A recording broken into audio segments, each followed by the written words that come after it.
Cable Broadcasting System presents The Mysterious Traveler. Written, produced, and directed by Robert A. Arthur and David Coker. And featuring tonight two of radio's most distinguished personalities, Santos Ortega and Richard Coogan, in No Grave Can Hold Me.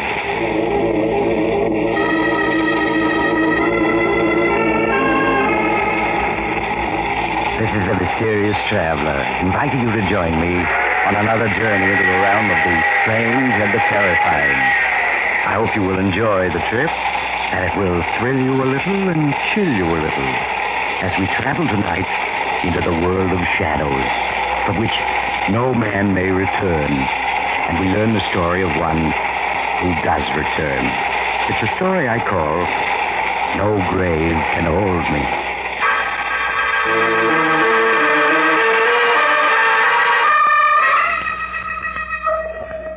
My story starts in a court of law, where a man is on trial for his life.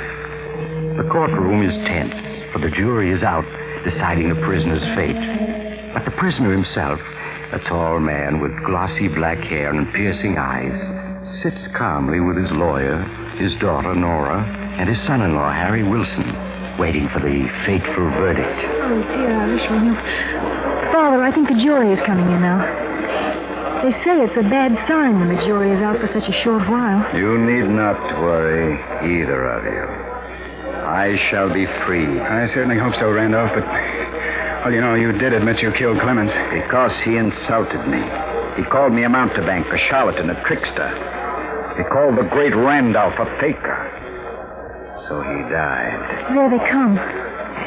Oh, Father, I'm frightened. They're taking new places in the jury box now. They look awfully grim. I repeat, have no fear for me. Foreman of the jury, has the jury reached a verdict? It has, Your Honor. What is the verdict? We find the defendant guilty as charged of murder in the first degree. Oh, no. Randolph, they found you guilty. The fools. They, too, think that I'm an impostor, a trickster. They shall learn different. If I die, so shall they. The prisoner will rise. Father, you to stand up. The prisoner will rise. Very well. I'll stand up, so that they will recognize my face again when they see it suddenly in the night, and know that death has come to claim them. Maximilian Randolph, you have been found guilty of the crime of murder in the first degree. It is the sentence of this court that you shall suffer the punishment of death on the night of June 6th at midnight. And may God have mercy on your soul.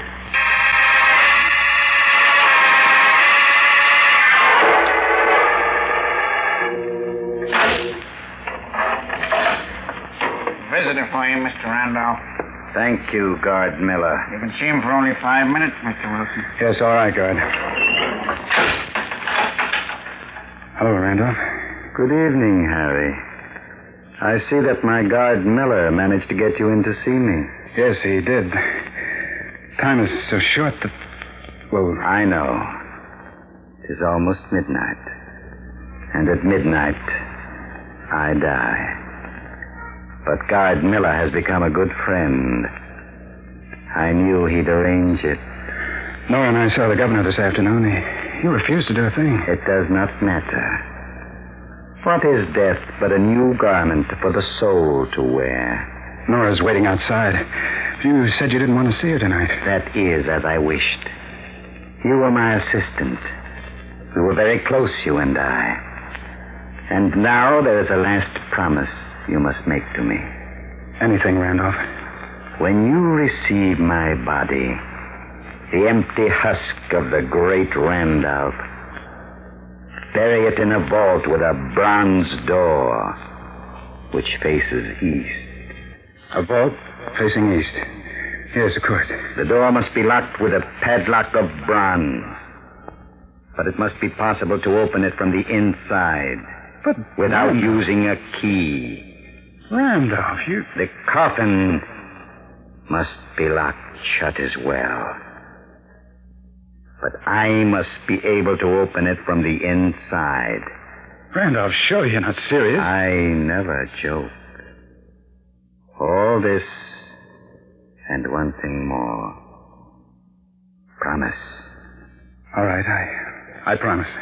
When I am buried, beneath my head must rest a notebook bearing the names and addresses of the 12 jurymen who found me guilty, of the prosecuting attorney, and of the judge. But why, Randolph? So that I may know where to seek my vengeance upon them.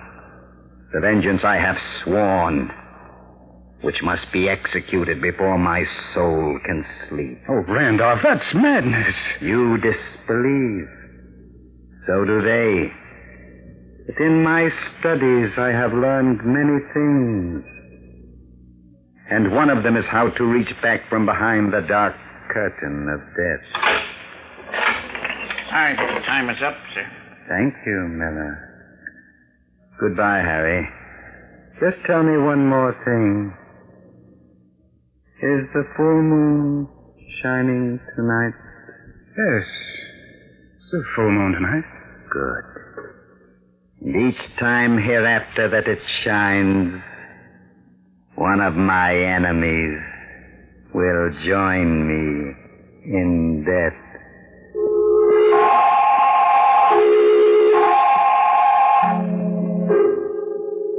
And so the great Randolph went to his execution and was buried according to his instructions. After a few days, his case was forgotten. Forgotten by all but Harry Wilson, his son-in-law. Well, as the first month passed and the full moon again shone in the windows of his apartment, a strange restlessness possessed Harry. Harry, what's wrong with you? No, I'm sorry, Nora, but tonight's the night of the full moon. I'm nervous. I can't help it. Oh, darling, you're not worrying about Father, are you? About his threat? Yes, I am. Oh, but that's absurd. Poor Father. Toward the end, I'm afraid he was suffering from delusions, and he was more than just an ordinary man. He wasn't entirely sane, Harry. No, maybe not, but he was so sure of himself, so certain. And those instructions for the way he was to be buried. Oh, of course, I'm just being foolish. Why don't you go out and walk for a while, Harry? It'll help calm you. All right, I will.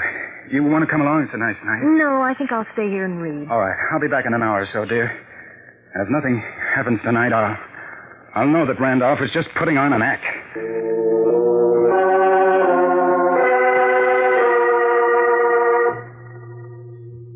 But a little later, another man was also walking in the moonlight of a beautiful July evening. This one was short and stout. He was strolling homeward from a small poker party with his friends when in the dark shadows cast by the trees along the edge of the park, a tall figure stepped directly into his path. Just a moment, Adam. Who are you? What do you want? Just to talk to you. I don't want to talk to you. Get out of my way. Not so fast, my friend. Look. A gun. Say, what is this, a hold-up? No, Adam. It is not a hold-up. Then why are you threatening me with that gun? Why have you got that scarf covering your face? Because my face has changed in the months since I was executed and buried. It's rather frightening now. What are you saying? Who are you, anyway? You're beginning to recognize my voice, aren't you? You know who I am. You just don't want to admit it to yourself. The great Randolph. Whom you, as foreman of the jury, caused to be executed. Oh, no, it's not possible. No one could come back from the dead. No ordinary man. But the great Randolph has come back. No, I don't believe it. This is a trick of some kind. And is this a trick, Adam? Is it?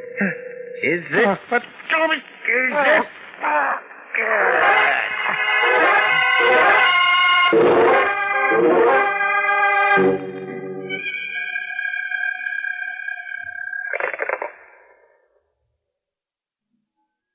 Hello? Hello, Nora. Is Harry there? No, he's out for a walk. Who is this? Don't you recognize my voice, Nora? Surely you heard it often enough. Father. Oh, no, it can't be. Strange how skeptical everyone is of me. Even my own daughter. Father, it is you. What do you want? I just want to tell Harry that I have claimed the first victim of my vengeance. Exactly on the stroke of midnight.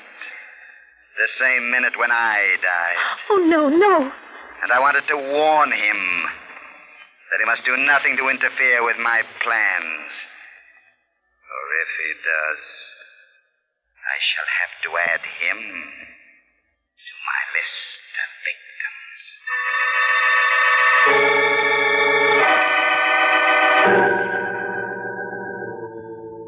No, Nora, he telephoned here. You wanted to speak to me? Yes, Harry, just a little after 12.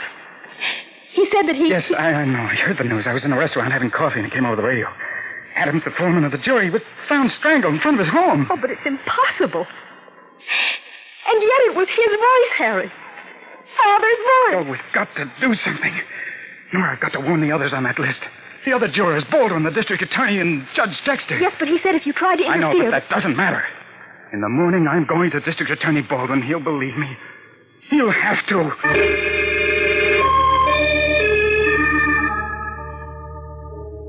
Oh, but Mr. Baldwin, you've got to listen to me. You've got to warn the others. You've got to give them protection, or they'll die, just as Adams did.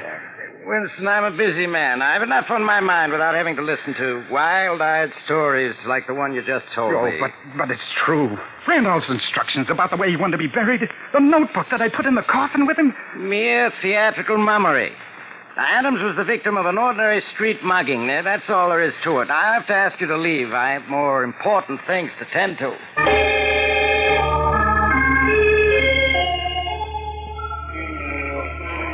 Mr. Lord, you're a sensible man. You edit the biggest newspaper in this city. If you'll only print what I've told you, the authorities will have to take some action. Wilson, my job is to print news for our readers, not ghost stories. If I ran your story, I'd be fired tomorrow. Then you don't believe me. Tell you what I will do. I'll make a story for the Sunday supplement out of it. Oh, that won't do any good. If it's in the Sunday supplement, people will just smile at it. When they see it there, they'll know it's just a story. And I'm afraid there's no use in talking any further, Wilson. All right, I'll go to other papers. One of them will have to believe me. I don't advise it.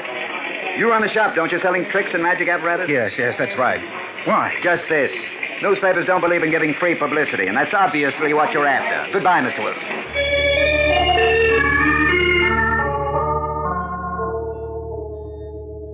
I'm very sorry, Mr. Wilson, but Judge Dexter is unable to see you. Oh, but, miss, did you explain to him what it's about? How important it is? The judge said if you cared to write him a letter, he'd give the matter his consideration. Oh, that's no good. I got to talk to him. I'm sorry. He's leaving today for his vacation, and he won't be back for a month. Perhaps he'll be able to see you then, but he simply can't see you now.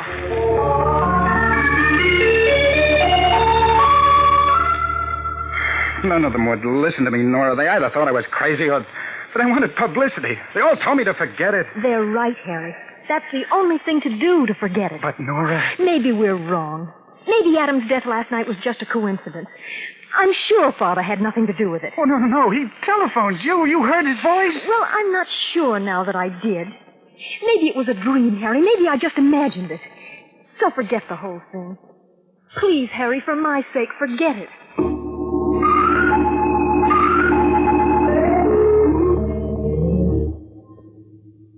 Oh, Harry, darling, it's no good just pacing up and down. Please sit down and try to relax. I can't, Nora. I can't. Tonight's the second full moon since Randolph was executed. He'll be leaving his grave tonight, and someone else will die. But, Harry, There ought to be a guard over the vault he's buried in. Oh, no, that wouldn't do any good if he came back to from the dead. He wouldn't be bothered by a guard. Please, Harry, you've done the best you can. And if it is true and you go on like this, well, you'll be in danger, too. I don't care. That list, Nora, the names on it were alphabetical. And Adams, the foreman, was the first to die. What are you driving at? The second name on the list is Baldwin, the district attorney. Baldwin. Wouldn't listen to me last time, but tonight he's got to. I'm going to his home now while there's still time.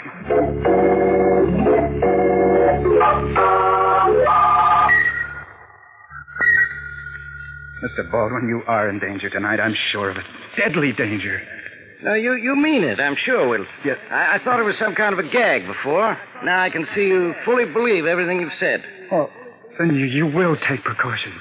At least for tonight? I've been an officer of the law for 30 years. I've been threatened by a lot of convicted murderers, but not one of them has come back to get me yet. But you don't understand. The great Randolph is different. He had powers that we know nothing about. Perhaps, but I doubt it. Now, Wilson, I appreciate your warning, but I can't take it seriously, really. Then you won't guard yourself? No more than usual. I'll lock the door presently. I'm sure that'll keep out any ghosts who may come this way. Mr. Baldwin, please, it's almost midnight. At least let me stay with you for another hour. I'm sorry, but I'm about ready to turn in. I expect to sleep well, too. Now, you go on home, do the same. Because nobody's going to be harmed tonight by the great Randolph spook. I guarantee it. Oh, no, please, I wish you'd let me stay. I couldn't think of it. Now, you can find your way out yourself, can't you? I'm sure. Yes, of course.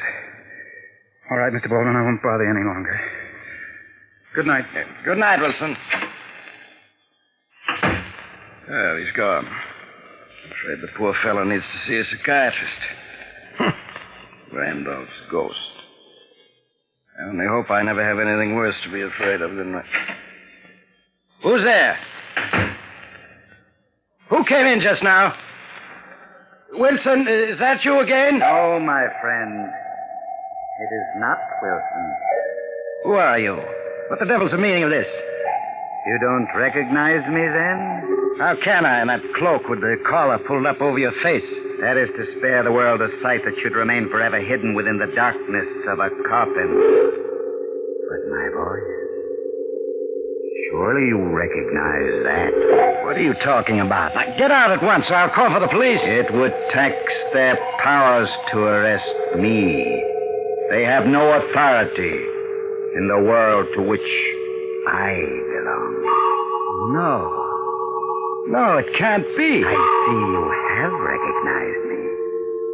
You should have taken Wilson's warning, Baldwin, because I'm here, the great Randolph, at your service. Oh, it's impossible. That's been said of so many things, hasn't it? But I think I can convince you. No, stay away. Help! That won't do you any good. By the time anyone comes, you will have joined me in the world of death.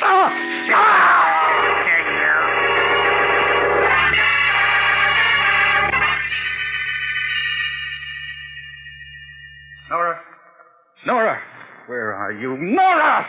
Harry, I could hear you calling all the way down the hall. Nora, where have you been? I just went out to get the morning papers. Why? Why? It's happened again. District Attorney Baldwin has been killed. But how? Exactly the same way Mr. Adams was killed, strangled, just at midnight. Oh, no. And Nora, I think I know the truth now. What do you mean? I don't believe it was your father at all. I think it was I that killed them. I killed them both.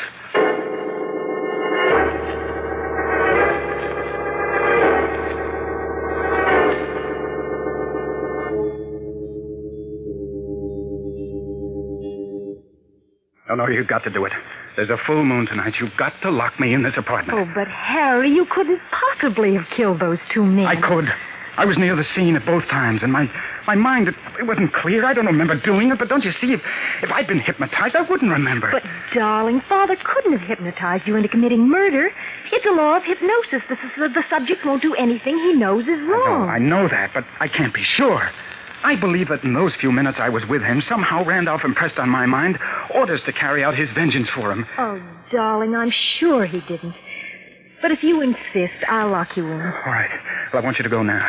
It might not be safe for you to stay with me. All right, Harry. I'll go to a movie. Got to stay locked in until after midnight. Then even if I am hypnotized, I won't be able to do any harm. You do understand, Nora, don't you? Oh, of course, darling. I'm sure you're wrong, but I'll do anything you say. All right, now. Lock me in. And don't you come back until after midnight.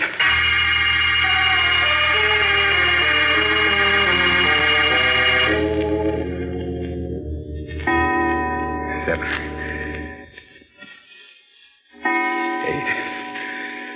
9, 10, 11. Another hour and then I'll know.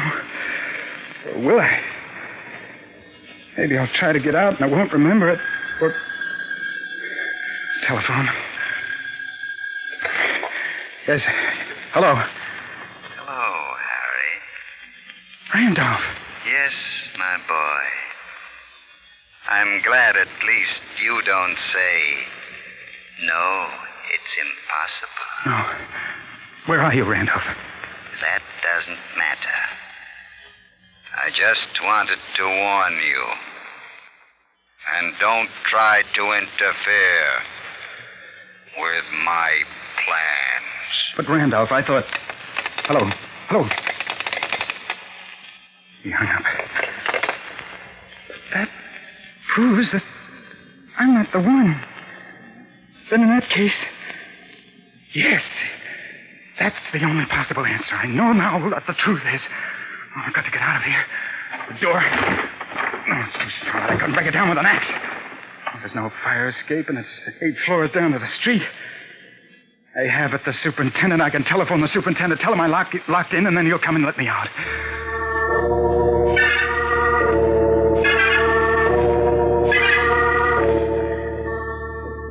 Judge Dexter, first Adams died, then Baldwin. Their names were the first 2 on the great Randolph's list. Your name is third. And so you think that tonight I'm scheduled to die, huh? Yes, I'm sure of it. And you say you warned Baldwin last month just before he was murdered? I did. And he laughed at me. But he died just the same. And you're seriously asking me to believe that a dead man legally executed by the state is walking the streets tonight seeking my life? I tell you, he telephoned me only half an hour ago. I recognized his voice. You know, of course, that your story sounds like the ravings of an insane mind. I know it. That's why I've kept quiet this last month. I did try to convince the police, the district attorney, and all I got was laughed at. And then... Yes, and yet, obviously, you're in earnest. I don't think you're crazy. I'm not. For a little while, I thought that I was the killer. You? How? I thought that I was under post-hypnotic control, that Randolph had planted in my mind the impulse to kill his enemies. But that phone call proved that I was wrong. And what do you propose that we do? If we went to his tomb, perhaps then we'd learn the truth. Why, Wilson, what do you want to open Randolph's tomb for? Don't you see? If we go there and we find Randolph is still in his coffin, then I'll know that the real murderer is my wife, Nora.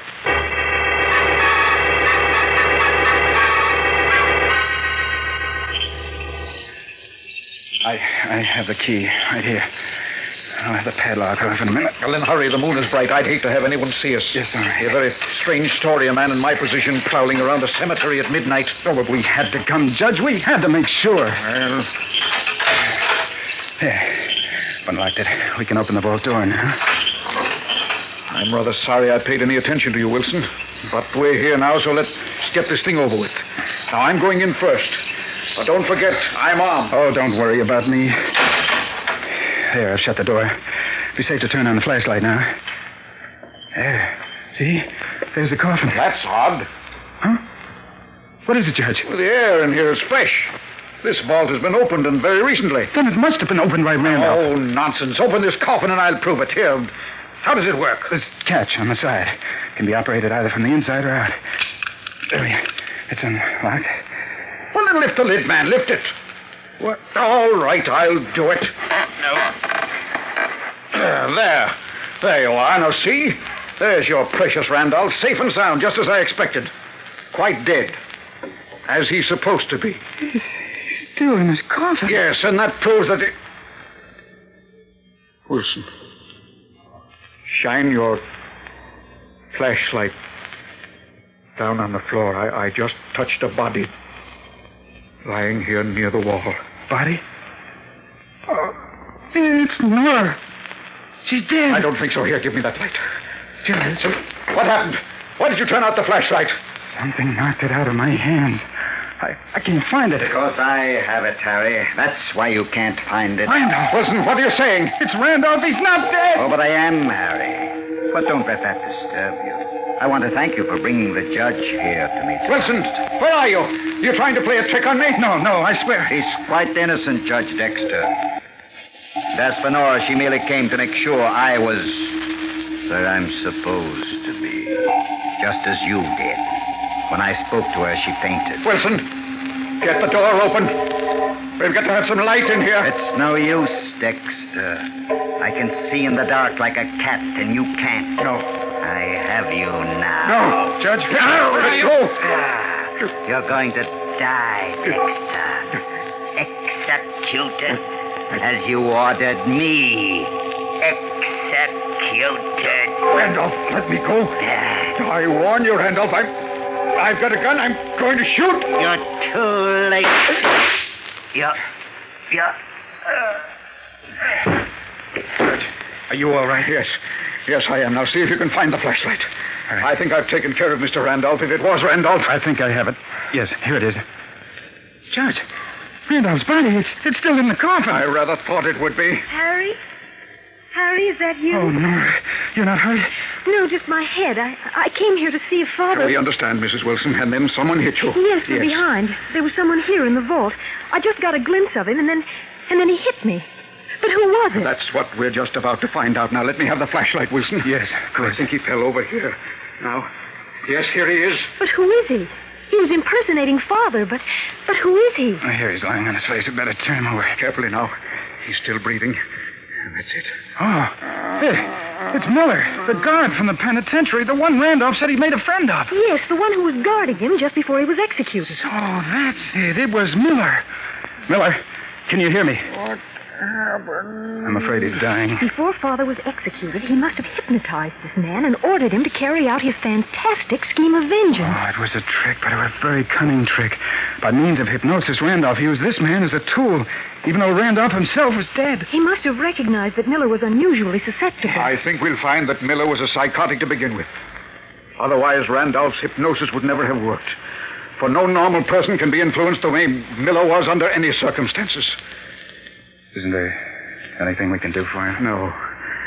No, he's gone. And with him, the great Randolph has died, too. For good.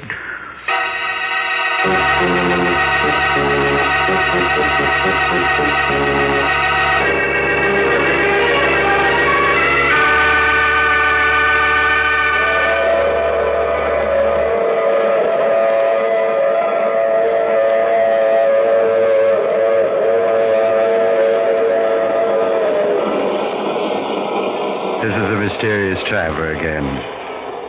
So the great Randolph is dead for good, is he? I wonder. After all, Miller wasn't the only guard Randolph had a chance to talk to. Oh, but he couldn't have hypnotized any of the others. I wouldn't give it another thought if I were you. Unless, of course, you were on the jury that convicted Randolph. In that case... Oh, you have to get off here. I'm sorry. I'm sure we'll meet again. I take this same train every week at this same time.